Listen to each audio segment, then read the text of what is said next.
साथियों, हरियाणा की राजनीति में जब से बीजेपी सत्ता पर काबिज हुई है, एक चीज लोगों के जहन में घूम रही कि सत्ता तो बीजेपी को मिल गई, विपक्ष का जो सेनापति है वो कौन बनेगा? क्योंकि विपक्ष के सेनापति का अहम रोल रहने वाला है हरियाणा की विधानसभा में। और 13 तारीख से हरियाणा की विधानसभा का सेशन शुरू हो रहा है। तो जनता यह जानना चाहती है कि कांग्रेस पार्टी की जो कमान है वो किसको मिलने जा रही है। क्योंकि जो विपक्ष का नेता होता है, सदन में उसका बहुत बड़ा रोल होता है। सरकार को समय समय पर बेनकाब करना, लगाम लगाना, नकेल डालना, यह बड़ी जिम्मेदारी विपक्ष के नेता की होती है। और कयासों का और अटकलों का बाजार गर्म है कि उसको मिलने जा रही कांग्रेस की बागडोर, उसको मिलने जा रही है। तरह तरह के नाम आ रहे हैं, आखिर में मिलने किसको जा रही है? इस सारी चर्चा पर हमारे साथ जुड़ गए हैं वरिष्ठ पत्रकार और राजनीतिक विश्लेषक प्रद्युमन जोशीला जी। प्रद्युमन भाई, सबसे पहले तो राम राम जी। नमस्कार सभी दर्शकों को, नमस्कार, राम राम। प्रद्युमन भाई, देखिए जी, विपक्ष के नेता का जो रोल होता है वो बहुत बड़ा रोल होता है जी। अगर विपक्ष का नेता मजबूत हो जी, तो वो सरकार को बेनकाब कर सकता है, जी, सरकार को आईना दिखा सकता है, जी, और कहीं न कहीं एक मजबूत विपक्ष की भूमिका निभा सकता है। जी। तो आप क्या मान के चल रहे हैं? आपको सारा जो हरियाणा का आजकल का परिदृश्य है जी, उसको देखते हुए आपको क्या लग रहा है कि यह जिम्मेदारी किसे मिलने चाहिए और कौन मजबूत हो सकता है? देखो पुनिया साहब, कई सालों के बाद ये ऐसा मौका मिला है जब हरियाणा में विपक्ष बड़ा मजबूत स्थिति में है जी। क्योंकि आज हरियाणा प्रदेश में विपक्ष के 39 विधायक हैं जी। और जो सत्ता पक्ष है उसके पास 51 विधायक हैं, जिसमें 48 बीजेपी के और 3 निर्दलीय जी। और विपक्ष इतना मजबूत जो लोगों ने चुन करके भेजा है, उसके बावजूद अभी तक कांग्रेस पार्टी अपना जो उनका विधायक दल का नेता है, जिसको नेता प्रतिपक्ष की संख्या मिलेगी जी, वो अभी तक नहीं बना पाई है। और उस पर पूरे प्रदेश की राजनीतिक लोगों की भी और आम लोगों की भी बड़ी टकटकी लगी हुई। मैं प्रद्युमन जी एक सवाल ले लेता हूं, जनता की तरफ से सवाल है जी।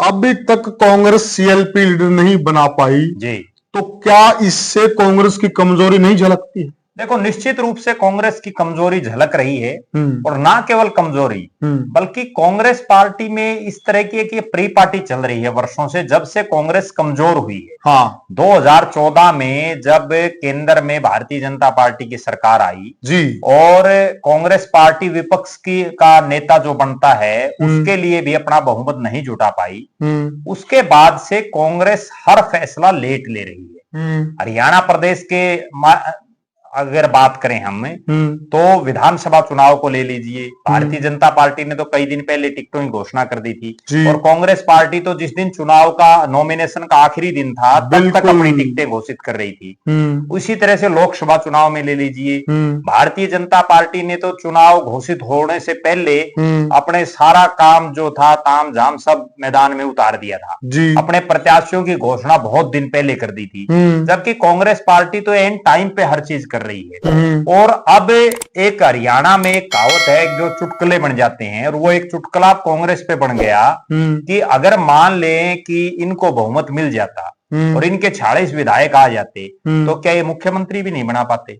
और जिस तरह के हालात है उस हालात से तो ऐसा लग रहा है कि हो सकता है ये मुख्यमंत्री भी ना बना पाते। बीच में एक रिक्वेस्ट कर देते हैं जी, जो तमाम दर्शक हैं उनसे हमारी हाथ जोड़ के विनती है, साथियों हम जो मेहनत कर रहे हैं आपके प्यार के लिए कर रहे हैं और आपका सपोर्ट हमें जरूर चाहिए, आपका सपोर्ट ही हमें आगे बढ़ाता है। तो सभी साथियों से निवेदन है कि वे वीडियो को ज्यादा से ज्यादा शेयर करें, चैनल को जरूर सब्सक्राइब करें और फेसबुक पे वो फॉलो करें। साथियों सबसे हमारा हाथ जोड़कर निवेदन है साथियों, आपका सब्सक्राइब हमें आगे बढ़ाता है। जी प्रद्युमन जी, आगे चलिए। तो अब जो बात है वो ये है कि आपको प्रदेश की जनता ने विपक्ष में बैठा दिया। आप कम से कम विपक्ष में कौन नुमाइंदा प्रदेश की विधानसभा में आपका नेतृत्व करेगा जी, उसकी घोषणा कर देनी चाहिए। बिल्कुल। पहला जिस दिन विधायकों की शपथ ग्रहण समारोह था उस दिन जो है विधानसभा का सेशन हुआ, उसमें बिना विपक्ष के नेता के बैठना पड़ा कांग्रेस पार्टी को जी। अब जो है उस सेशन का जो दूसरा पार्ट है 13 तारीख से शुरू हो रहा है और अभी भी ये सिर्फ टकटकियां चल रही हैं कि किसको बनाएंगे। अभी एक चीज और है खास कि ये भी नहीं कि कांग्रेस में वरिष्ठ नेताओं की कमी है। कांग्रेस में इस बार भी काफी वरिष्ठ विधायक जीत करके फिर से आए हैं, चाहे वो चौधरी भूपेंद्र सिंह हुड्डा हो, चाहे वो जो है रघुवीर सिंह काद्यान हो, कई बार के विधायक हैं, अशोक अरोड़ा हैं, आफ्ताब अहमद हैं, शकुंतला खटक भी कई बार लगातार जीतती रही हैं, गीता भुक्कल हैं, दीदी बत्रा हैं। तो ये तमाम इस तरह से चेहरे हैं जिनमें चंद्रमोहन हैं कि मजबूत आदमी काफी हैं, लेकिन कोई फैसला इसलिए नहीं हो पा रहा। जो सबसे बड़ी मैं जो समझ पा रहा हूं कि विधानसभा के चुनाव में चौधरी भूपेंद्र सिंह हुड्डा और उनके खेमे को फ्री हैंड कांग्रेस ने एक तरह से दे रखा था और उसका परिणाम ये रहा कि कांग्रेस जीती जाती बाजी हार गई। 2014 और 19 के चुनाव के मुकाबले इस बार जो वोटर था हरियाणा का वो बड़ी संख्या में ये बोल रहा था कि हम बीजेपी को बदलना चाह रहे हैं ओपनली और कांग्रेस को लाना चाह रहे हैं। लेकिन कांग्रेस में टिकटों का गलत बंटवारा होना, बहुत बड़े बड़े नेता जो जिताऊ कैंडिडेट थे, मैं एक उदाहरण दूं, ललित नागर जो तिगांव से उनकी जीत कन्फर्म दिखाई दे रही थी, उनकी टिकट काटना, शारदा राठौड़ की टिकट काटना, चित्रा सरवारा की टिकट काटना, इसी तरह से कई और नेता हैं जिनकी टिकट काटी गई और उसके बाद परिणाम ये रहा कि कांग्रेस पार्टी बहुमत से काफी दूर चली गई। अब कांग्रेस का आलाकमान के दिमाग में ये चीज जरूर बैठ गई होगी क्योंकि जब से परिणाम आए कुमारी शैलजा और रणदीप सिंह सुरजेवाला का जो खेमा है वो भी पूरी तरह से ये अग्रेसिव हो चुका है और वो सोशल मीडिया से लेकर के और मीडिया तक ये बयान दे रहे हैं लगातार कि चौधरी भूपेंद्र सिंह हुड्डा की वजह से जो है हार का सामना करना पड़ा। जनता भी यही कह रही है, जनता भी यही कह रही है और कल तो जो है कांग्रेस के पूर्व विधायक जो अभी चुनाव आ रहे हैं शमशेर सिंह गोगी का एक बयान आया और उन्होंने तो यहां तक कहा कि दीपक बाबरिया जो है वो भारतीय जनता पार्टी के लिए काम कर रहे हैं जो प्रदेश के प्रभारी हैं और उन्होंने स्पष्ट तौर पर कहा कि जो उदय भान जी ने एक कमेटी बनाई है 8 आदमियों की, वे उस कमेटी में उन लोगों को शामिल किया गया है जो खुद कांग्रेस की टिकट पर हारे हुए हैं। वो किस चीज का मूल्यांकन करेंगे, किस चीज का आकलन करेंगे। और उन्होंने तो उदय भान जी की कार्य प्रणाली पर भी बड़े प्रश्न चिन्ह खड़े किए और वो पहले आदमी नहीं है, बहुत से नेता कर रहे हैं, कुछ अंदर खाते कर रहे हैं, कुछ ड्राइंग रूम में जाकर के कर रहे हैं और कुछ ओपनली कह देते हैं। लेकिन जिस तरह के हालात और परिस्थितियां हैं उससे ये बिल्कुल स्पष्ट है कि कांग्रेस में अब भी कोई सुधार नहीं हुआ है। अब जो कांग्रेस का शीर्ष नेतृत्व है वो ये सोच रहा है कहीं ना कहीं कि किसी ऐसे आदमी को हम विधायक दल का नेता बनाएं जो कांग्रेस को दोबारा से जिंदा रख सके, दोबारा जिंदा कर सके और जो तमाम गुटों में जो कांग्रेस बटी हुई है उसको एक प्लेटफॉर्म पर ला सके। क्योंकि हालात और परिस्थितियां ऐसी हैं, 2014 में जब कांग्रेस हारी तो किरण चौधरी को कांग्रेस विधायक दल का नेता बनाया गया, सीएलपी की लीडर थी वो अपने खेमे में इकलौती विधायक थी। बाकी जो 15 विधायक कांग्रेस के जीते थे, जो 14 विधायक थे वो चौधरी भूपेंद्र सिंह हुड्डा खेमे के थे और हालात ये थी कि वो कभी सीएलपी की लीडर उनको मान्या ही नहीं, भले ही वो कागजों में सीएलपी की लीडर थी लेकिन विधायकों ने उनको मान्या ही नहीं। और उसके बाद हालात ये बनी कि 2019 में चौधरी भूपेंद्र सिंह हुड्डा को विपक्ष का नेता बना दिया गया, कांग्रेस विधायक दल का नेता कह सकते हैं। और तब वो बहुत सी ऐसी मीटिंगें थी जिनमें किरण चौधरी और जो कुमारी शैलजा के जो समर्थक विधायक थे वो नदारद दिखे। अब फिर से कांग्रेस के शीर्ष नेतृत्व के दिमाग में एक चीज जरूर मिलेगी कि एक बार फिर से अगर हुड्डा साहब के गुट का या हुड्डा साहब को या कुमारी शैलजा के गुट का अगर किसी को बना दिया तो फिर से वही दोबारा ढाक के 3 पात ना हो जाए, वही फिर से हालात। अब 37 तो आ गई कम से कम, 15 से 31, 31 से 37, अगर वो 37 से नीचे चले गए तब क्या करेंगे। तो उस लिहाज में कई नेताओं के ऊपर विचार विमर्श चल रहा है। अच्छा। अब उसमें किसकी लॉटरी लगती है वो विधिवत रूप से, वैसे तो क्या है कि कांग्रेस पार्टी में कुछ भी हो सकता है। अच्छा। और कांग्रेस पार्टी की एक खास बात और मैं बताऊं, कांग्रेस पार्टी में अक्सर फैसले रात को होते हैं और आपने देखा होगा टिकटें भी रात को ही डिक्लेयर होती हैं और मुख्यमंत्री तक के चेहरे रात को घोषित किए जाते हैं। तो इसी तरह से तो प्रद्युमन भाई ये जो रात की पॉलिटिक्स है, जो रात की पॉलिटिक्स है, तो फिर ये कांग्रेस पे कहीं भारी तो नहीं पड़ रही है ना, सूट करते हुए दिखाई नहीं दे रही है। देखो निश्चित रूप से भारी पड़ रही है। अगर भारी नहीं पड़ रही होती, आप एक बात बताओ कि 2014 के बाद सबसे मजबूत विपक्ष पहली बार बना है जिसमें 5 सांसद कांग्रेस के हैं, 37 विधायक कांग्रेस के हैं, उसके बावजूद आप अपना विपक्ष का नेता नहीं बना पा रहे। और कहीं ना कहीं जिन नेताओं की वजह से पार्टी हारी है, देखो जनता ने तो पूरा जोर लगाने का काम किया है, बिल्कुल, लेकिन फिर भी कांग्रेस हारी है तो कौन जिम्मेदार है? वो लोग जिम्मेदारी नहीं ले रहे, वो कहीं ना कहीं बच रहे हैं। और कांग्रेस पार्टी को एक और बड़ी खास मैं बात बताऊं, अगर सुधार करना, हार जीत चुनावी राजनीति में लगी रहती है, बिल्कुल, लेकिन अगर सुधार करना है तो ऐसे आदमी को विपक्ष का नेता बनाना पड़ेगा। विपक्ष के नेता का मीन्स ये होता है कि वो ना केवल विधानसभा में बल्कि सड़कों पर भी सरकार कोई गलत काम कर रही है, कोई गलत फैसला ले रही है, उसका विरोध करे। चौधरी भूपेंद्र सिंह हुड्डा जब विपक्ष के नेता थे 5 साल, वो ये बताएं कि उन्होंने खुद कितने दिन सड़क पर संघर्ष किया। ये अलग बात है, उनके बेटे जो दीपेंद्र हुड्डा हैं वो लगातार रोडों पर रहे, लगातार उन्होंने लोगों के बीच में रहे, लेकिन विपक्ष के नेता तो चौधरी भूपेंद्र सिंह हुड्डा थे। बिल्कुल सही, दायित्व तो उनका दायित्व बनता था। दूसरी बात, चौधरी उदय भान प्रदेश कांग्रेस के अध्यक्ष हैं, उन्होंने कितने दिन जनता के लोगों के लिए प्रोटेस्ट किया, जनता की मांगों के लेकर के जो धरने प्रदर्शन जलसे जुलूस हो रहे थे प्रदेश भर में, उनमें कितनी जगह चौधरी उदय भान जी गई, वो ये बताएं। और वो ये बिल्कुल क्लियरली कम से कम कांग्रेस के प्लेटफॉर्म पर जरूर ये बात रखें कि जब से वो प्रदेश अध्यक्ष बने हैं, उन्होंने हरियाणा प्रदेश के कितने विधानसभा क्षेत्रों का दौरा किया अकेले तौर पर। हुड्डा साहब चले गए, उनके साथ चले गए, वो एक अलग बात है, बिल्कुल, लेकिन प्रदेश अध्यक्ष के तौर पर जो कार्यकाल डॉक्टर अशोक तंवर का रहा विपक्ष में होते हुए भी, जो कार्यकाल कुमारी शैलजा का रहा, उन्होंने जो है अपने विपक्ष के नेता चौधरी भूपेंद्र सिंह हुड्डा से इतर अपना एक जो है प्रदेश में घूमने का काम किया।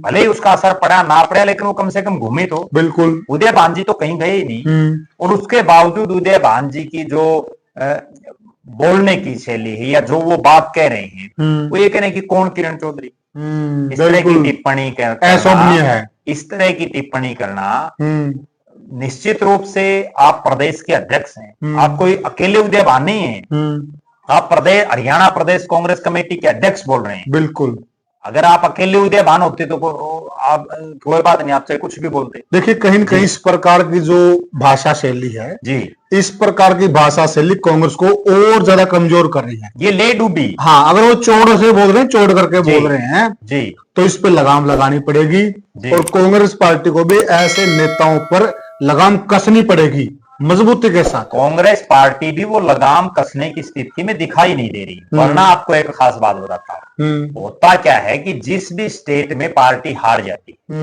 उस स्टेट में हारने के बाद या तो उस राज्य के नेता प्रतिपक्ष या उस समय जो कोई मुख्यमंत्री हो उस पार्टी का, बिल्कुल, या प्रदेश का अध्यक्ष, वो नैतिकता के आधार पर इस्तीफा दे देता है। बिल्कुल, अगर वो नहीं देता है तो पार्टी का शीर्ष नेतृत्व उसकी रिप्लेसमेंट कर देता है। हमने बहुत जगह देखा है। बिल्कुल सही कहा, ठीक है, लेकिन यहाँ नहीं हो पा रहा। और मैं बड़े एक दावे के साथ एक बात आपको बताऊं, अगर by chance Bharatiya Janata party चुनाव हार जाती तो मोहनलाल बड़ौली जी की छुट्टी हो जाती है। बिल्कुल सही कहा, लेकिन बीजेपी तुरंत फैसला लेने में माहिर है, जबकि कांग्रेस पार्टी में वो कला है ही नहीं। हमने देखा लोकसभा में हार हुई, यहाँ की जिला प्रधान थी आशा केदार, तुरंत हटा दिया, तुरंत प्रभाव से, बिल्कुल तुरंत प्रभाव से। और कांग्रेस पार्टी में तो जिला प्रधान है ही नहीं, जो बना रखे हैं। आप एक बात बताओ, हार हुई है, कोई दो राय नहीं है, किसी की वजह से तो हुई है, कोई तो उसकी रिस्पॉन्सिबिलिटी ले, बिल्कुल,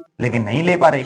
तो क्या लगता है प्रद्युमन भाई, आपकी नजर में जो ये बहुत ही महत्वपूर्ण पद है जी विपक्ष का नेता का, जी, तो आपको क्या लगता है कि इस पद का जो वजन है जी, उसके हिसाब से इसके बराबर के कद का नेता चाहिए जी?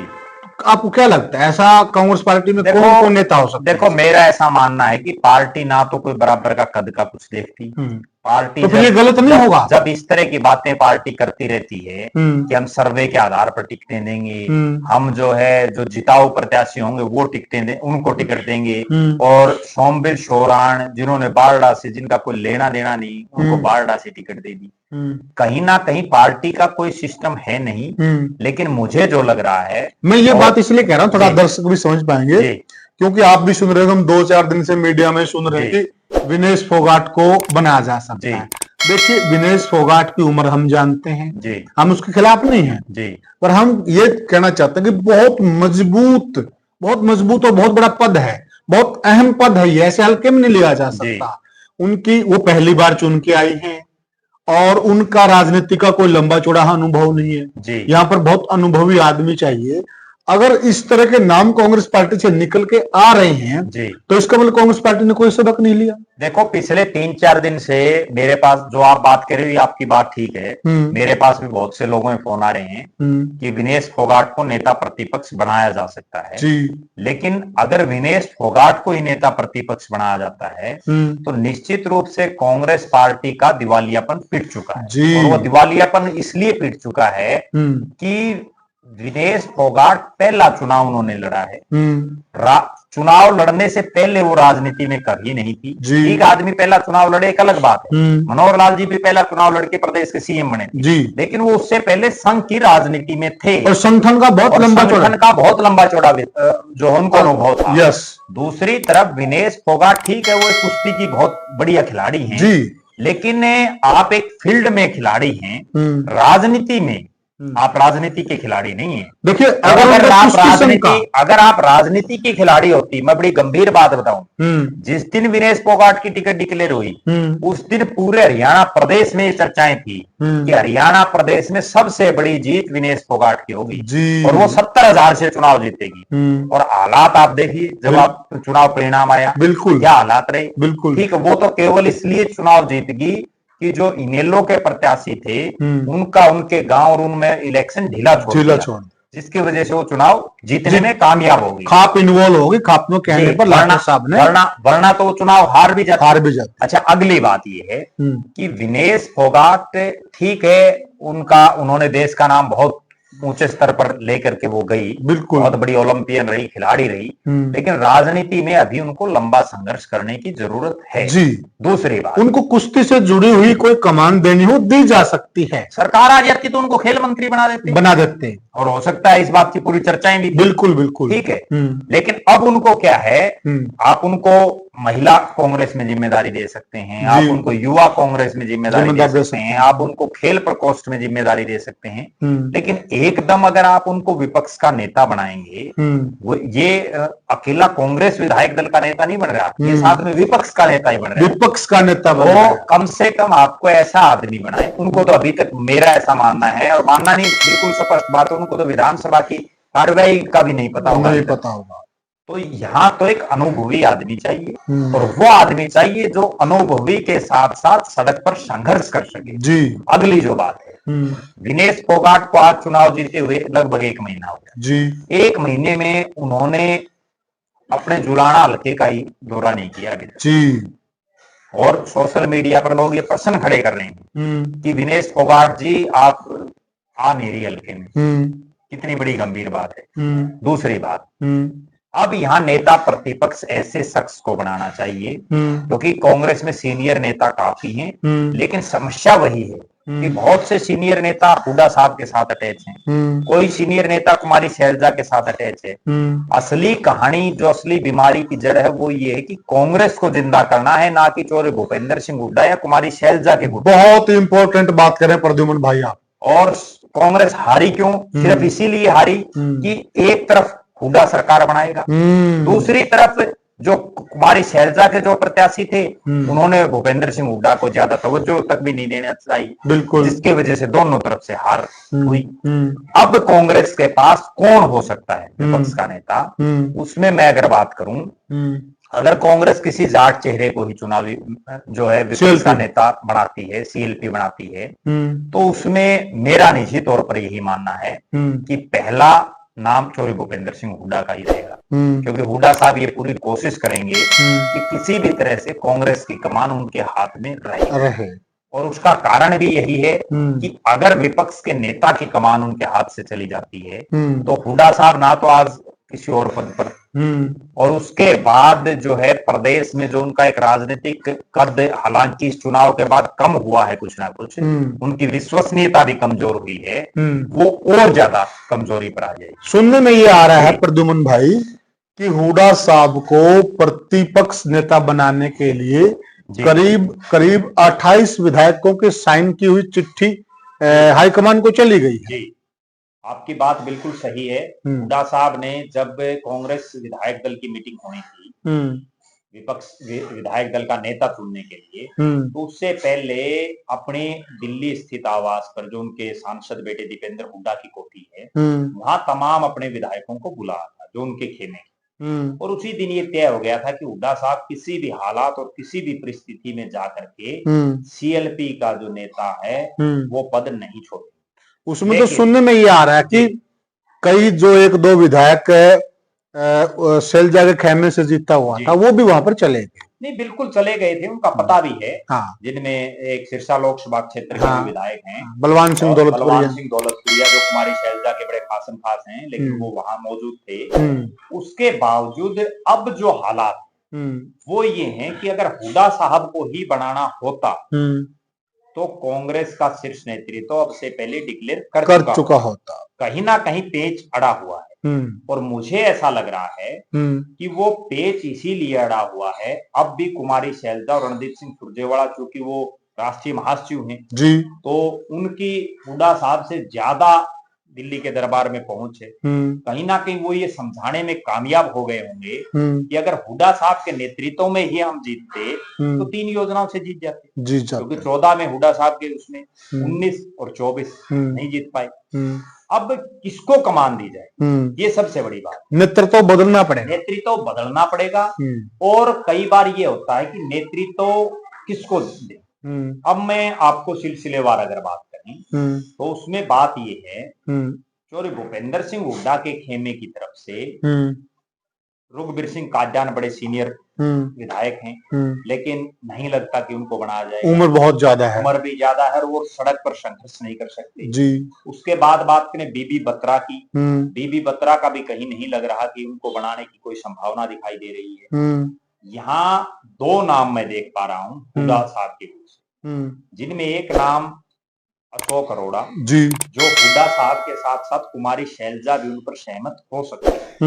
और अशोक अरोड़ा की जो सबसे खास बात मैं दर्शकों को बताऊं, वो मंत्री भी रह चुके हैं परिवहन विभाग के, अनुभवी भी हैं, विधानसभा के भी स्पीकर रह चुके हैं, और इंडियन नेशनल लोकदल जो विपक्ष की बहुत बड़ी पार्टी किसी समय रही है, उस इंडियन नेशनल लोकदल के वो 16 साल तक लगातार प्रदेश के अध्यक्ष रहे हैं। 16 साल किसी पार्टी का प्रदेश का अध्यक्ष रहना अपने आप में एक बहुत बड़ी बात है। दूसरी बात, अशोक अरोड़ा को बनाने से जो चौधरी देवीलाल के समर्थक हैं या जो चौधरी देवीलाल की पार्टियों में चूंकि वो रहे हैं, तो निश्चित रूप से वो उनको भी अपने साथ लाने का काम कर सकते हैं। अशोक अरोड़ा को बनाने से, चूंकि एक अनुभवी आदमी है, लेकिन मेन बात यही है कि वो सड़क पर कितना संघर्ष कर पाते हैं। इतना जरूर है कि अशोक अरोड़ा पर ना तो पक्की छाप चौधरी भूपेंद्र सिंह हुड्डा की है और ना पक्की छाप कुमारी शैलजा की जी। सिर्फ इतना है कि वो कुछ ही साल पहले कांग्रेस में आए, पिछला चुनाव वो हार भी गए थे बहुत क्लोज मार्जिन से, लेकिन इस बार वो चुनाव जीत गए। और अशोक अरोड़ा को बनाने से एक बड़ी गजब की केमिस्ट्री और होगी, वो ये होगी कि हरियाणा में ये एक विरला ही मौका ऐसा मिलता है जब प्रदेश का मुख्यमंत्री भी उसी जिले से हो और प्रदेश में विपक्ष का नेता भी उसी जिले से हो। साथ लगते दोनों विधानसभा क्षेत्र हैं, लाडवा और थानेसर, अगर उनको बना देते हैं तो। दूसरा गीता भुक्कल, लेकिन गीता भुक्कल के साथ वही समस्या है कि वो चौधरी भूपेंद्र सिंह हुड्डा के खेमे की बिल्कुल कट्टर समर्थक मानी जाती है, तो कहीं ना कहीं और उन पर कुमारी शैलजा भी दिक्कत कर सकती है। मेरा निजी रूप से यही मानना है कि अशोक अरोड़ा को अगर बनाते हैं तो उससे कांग्रेस कहीं ना कहीं दोबारा से जिंदा होने की उम्मीदें हो सकती हैं। उसके पीछे एक कारण ये भी है कि मनोहर लाल जी अब केंद्र में जा चुके हैं, जो एक पंजाबी मुख्यमंत्री पहले था। अरोड़ा साहब भी पंजाबी हैं, तो अब हो सकता है कि पंजाबी समाज में एक इस तरह का मैसेज दिया जा सकता है कि कांग्रेस भी पंजाबियों को आगे रखती है। अगली जो गजब बात है वो ये है कि जब भी किसी पार्टी का मुख्यमंत्री हटा दिया जाता है तो उस पार्टी के लोग भी ये चाहते हैं कि दूसरी पार्टी अगर हमारे को कोई हवा देती है तो उस जाति के लोग उसमें चले जाते हैं। और इसमें प्रद्युमन भाई देखिए, जो पंजाबी वोट है वो भजनलाल के समय पे कांग्रेस पार्टी की तरफ होता था। बिल्कुल, तो वो दोबारा लौट के आ भी सकता। और एक बड़ी गंभीर बात मैं बताऊं, कांग्रेस पार्टी सत्ता में तभी लौटेगी जब आज जो बीजेपी का वोट बैंक है उसमें सेंध लगाई जाएगी। अगर कांग्रेस के पास जितने वोट अब आए हैं इन्हीं से राज आता तो इस बार भी आ जाता, पिछली बार भी आ जाता। जब तक आप दूसरी पार्टी के नेताओं कार्यकर्ताओं को तोड़ करके आपके साथ नहीं लाओगे तब तक राज नहीं आ सकता। और आपको ऐसा ही कोई नेता चाहिए जो इस तरह के हालात और परिस्थितियों में भी आपके साथ लोगों को जोड़ सके। तो मेरा ऐसा मानना है कि अशोक अरोड़ा के ऊपर दोनों गुट सहमत हो सकते हैं। और इसके अलावा कौन सा नाम आपको लगता है अगर इन पर बात ना जमे तो फिर इन पे जम सकती है? देखो, वैसे तो कांग्रेस आलाकमान जिसका नाम भेज देगी। अब मजबूरी यह है कि विधायक भाग भी नहीं सकते क्योंकि 2/3 बहुमत चाहिए, और जिसका नाम ले देगी उस पर सहमति होनी है। लेकिन कुछ एक ऐसे चेहरे दिखाई दे रहे हैं, जैसे एक उदाहरण मैं आपको दूं, गोकुल सेतिया का, सिरसा से आते हैं, बड़े अग्रेसिव विधायक के तौर पर दिखाई दे रहे हैं और लगातार संघर्ष कर रहे हैं सिरसा के लिए। पिछली बार भी वो बहुत कम मार्जिन से चुनाव हार गए थे, लेकिन उनका खुद का इतना बड़ा कद नहीं है। हाँ, ये जरूर है उनके जो नाना हैं लक्ष्मण दास अरोड़ा, उनका बहुत बड़ा नाम किसी समय रहा है प्रदेश की राजनीति में, मंत्री रहे हैं कई बार सिरसा के विधायक रहे हैं। और गोकुल सेतिया ने भी रोड पर बड़ा लंबा संघर्ष किया है, लेकिन बात वही कि वो अनुभव नहीं है उनके पास अनुभवहीन है। ठीक है, इतना जरूर है कि विनेश फोगाट से ज्यादा अनुभवी, लेकिन उतना अनुभव नहीं है जितना अनुभव एक विपक्ष के नेता के तौर पर एक परिपक्व नेता वहां चाहिए। तब जाकर के आपकी बात बनेगी। क्योंकि इस बार आपके साथ एक और बड़ी समस्या है कांग्रेस के साथ। पहले कांग्रेस को एक आदमी का सहारा, एक नेता का और सहारा मिलता था, वो था अभय सिंह चौटाला का। अभय सिंह चौटाला विपक्ष में मुखर होकर के बोलते थे, भले ही वो विधायक दल के अकेले जीते हों इनेलो से, लेकिन अब अभय सिंह चौटाला भी नहीं है। तो अब उनकी कमी को आदित्य और अर्जुन कितना पूरी कर पाते हैं वो भी देखने वाली एक बड़ी बात है। और अब सारा जिम्मा कांग्रेस के कंधों पर है, और कांग्रेस को ऐसा नेता चाहिए जो विधानसभा के साथ साथ सड़क पर भी लोगों की आवाज उठा सके और सही मायने में विपक्ष की भूमिका निभा सके। अगर भी कांग्रेस को आज भी ये गलत वहम हो कि बीजेपी से लोग नाराज हो जाएंगे और आपको वोट दे देंगे, तो वो मन का वहम निकाल देना चाहिए, क्योंकि वो इस चुनाव में निकल गया। इस बार पूरे 5 साल खट्टर साहब के कार्यकाल में भी और नायब सिंह सैनी के कार्यकाल में हर रोज धरने, जलसे, जुलूस, प्रदर्शन, तमाम जो कर्मचारी, व्यापारी, किसान, मजदूर, हर आदमी तो सड़क पर था। उसके बावजूद भारतीय जनता पार्टी जीत गई। तो कहीं ना कहीं तो आपके सिस्टम में कमी है, और उसमें जब तक आप सुधार नहीं करोगे तब तक आपकी बात बढ़ेगी नहीं। और सिस्टम में सुधार कब होगा? जब उसी पुराने ढर्रे पर आप चलोगे। वही चौधरी भूपेंद्र सिंह हुड्डा को आप दोबारा विपक्ष का नेता बना दो, वही उदय भांजी को आप कंटिन्यू प्रदेश अध्यक्ष बना दो, और नतीजा ये रहेगा कि अब की बार 37 आई, आगे 37 से भी नीचे आ जाएंगे, क्योंकि उनकी तो जितनी अक्षमता होती है पुनिया साहब वो उन्होंने लगा ली।